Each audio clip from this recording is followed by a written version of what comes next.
آج ہم تاریخ کے ساتھ ساتھ کچھ مورخوں کے بارے میں بھی آپ کو بتائیں گے کہ ابتدائی مورخ کون سے تھے جنہوں نے تاریخ لکھنے کی ابتدا کی۔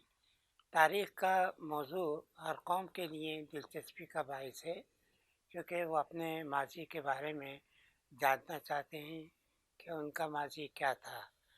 اس سے پہلے یہ ساری باتیں زبانی ہوا کرتی تھیں، کیونکہ تحریر ایجاد نہیں ہوئی تھی، لیکن جب رسم الخط ایجاد ہو گیا تو تاریخ زبانی کے بجائے تحریری ہو گئی۔ اس سلسلے میں بھی یونان کے دو مورخ بہت مشہور ہیں جنہوں نے تاریخ لکھنے کی ابتدا کی اور تاریخ کو نئے نئے موضوعات جو ہیں وہ دیے۔ ان میں سے ایک ہیروڈوٹس ہے جس کی تاریخ کا نام ہے ہسٹائر۔ ہسٹائر کا مطلب یونانی زبان میں ہے تحقیق یا انکوائری۔ یہی لفظ بعد میں جا کے تاریخ جو ہے وہ بنا۔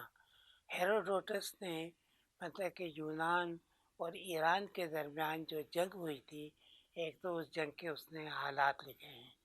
تو اس لیے ہم دیکھتے ہیں کہ تاریخ کے موضوعات میں سب سے اہم موضوع جنگ کا رہا ہے کہ جنگیں کیسے ہوتی تھیں، کیا وجوہات تھیں اور ان کے اسباب کیا ہوتے تھے۔ اور اس نے ان جنگوں کے بارے میں جو ایک بات کہی ہے وہ یہ کہی ہے کہ یہ دو جنگیں جو ہوئی ہیں اس میں یونانیوں کو فتح ہوئی ہے، ایرانی اپنے مقصد میں کامیاب نہیں ہو سکے۔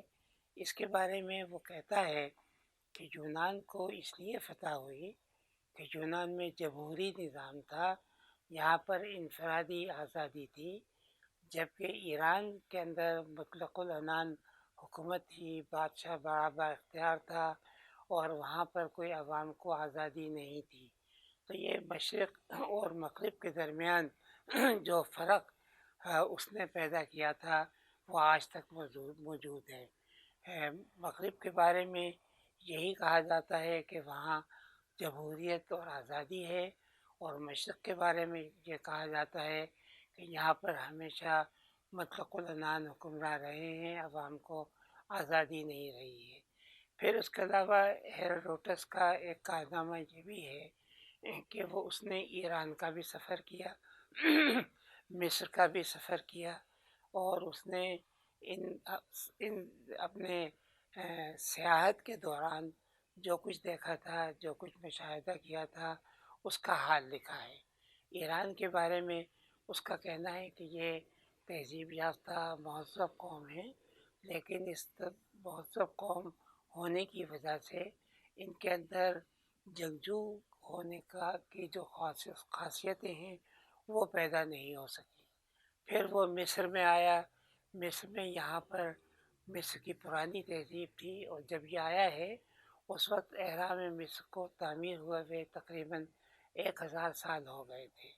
تو اس نے اہرام مصر کے بارے میں بھی لکھا ہے، لیکن اس وقت تک یہ ایک راز ہی تھا کہ یہ اہرام مصر کیسے تعمیر کیے گئے، اتنی بھاری چٹانوں کو یہاں پر لا کر کیسے اکٹھا کیا گیا۔ اور دوسرا جو بڑا اہم ان کا کارنامہ تھا وہ مرنے کے بعد لاش کو ممبیفائی کرنا تھا۔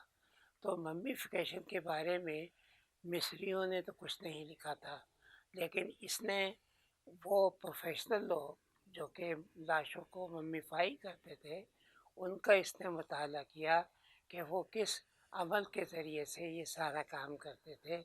تو اس کی تاریخ سے ہمیں ایک اس کا بھی پتہ چلتا ہے۔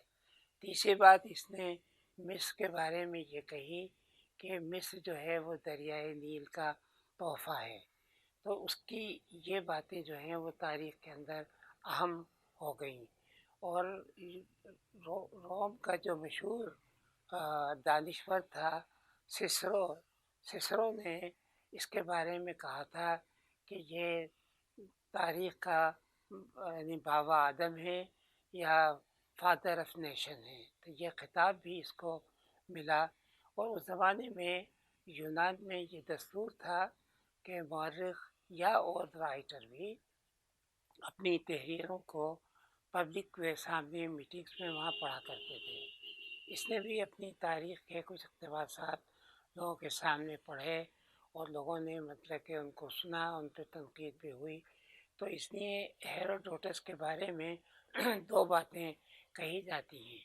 ایک تو یہ ہے کہ وہ فادر آف ہسٹری تھا، یہ بات بھی ہے، اور ایک یہ بھی کہا جاتا ہے کہ وہ فادر آف لائز تھا، یعنی اس نے اپنی تاریخ میں جھوٹ بھی بہت لکھا ہے. ان تمام باتوں کے باوجود ہیروڈوٹس کی تاریخ جو ہے وہ آج بھی تاریخ کا ایک اہم حصہ ہے، تاریخ نویسی کا. اس میں جنگ کے حالات بھی ہیں، ملکوں کے مشاہدات بھی ہیں، اور جہاں جہاں یہ گیا ہے وہاں لوگوں کے دستور، ان کے رسم و رواج، ان کا بھی ذکر ہے.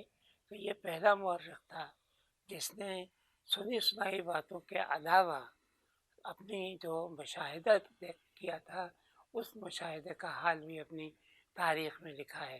اس کا یونانی سے پھر مختلف زبانوں میں ترجمہ ہوا.